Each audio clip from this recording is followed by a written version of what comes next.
Қайырлы күн достар, бүгін сіздерге мен миксерді қажет етпейтін, жылдам уақытта дайын болатын, өте жұмсақ әрі дәмді пирогтың рецебімен бөлісетін боламын.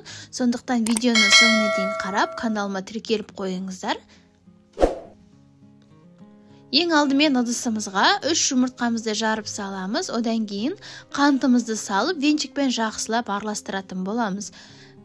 Енді оның үстіне айранымызды құйып, жақсылап араластырамыз. Одан кейін сұйық майымызды да құйып, жақсылап араластыратын боламыз.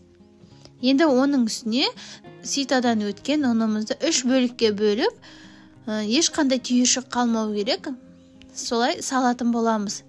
Достар, егер пирогтарыңыз өте биік болып шықсын десеңіздер, міндетті түрде ұндарыңызды ситадан өткізіп салсаңыздар, өте биік әрі әдемі болып шығады пирогтарыңыз. Сондықтан осы құпияны сақтап жүріңіздер. Енді 3-ші бөлігін ұнымызды салып, оның үстіне қопсытқыш салып, жақсылап бір келкі масса болғанша араластырамыз. Ешқандай түйіршік қалмау керек. Енді осындай формамызға пирогтарымыздың қамырын салатын боламыз. Бәрін біргелкі болғанша тегістеп шығатын боламыз. Мен жазда осындай абрикостың рецебін жауып көрген болатынмын. Осыны қазір пирогта салып пісіріп көрдім. Өте керемет болып шығады екен. Міндетті түрде сіздерде жауып көретін болыңыздар. Қызып тұрған пешімізде 170 градуста 30-35 минутта пісіріп аламыз. Өте биік әрі әдемі болып шыққан.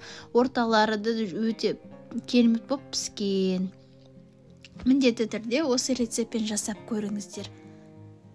Достар, мен каналыма тіркелмесеңіз, тіркеліп қоңшаны басып қойыңыздар. Алдағы уақытта осындай керемет рецептер болатын болады. Және менің каналыма кіріп көріңіздер, бұндай керемет рецептер менде тағы да каналымда бар.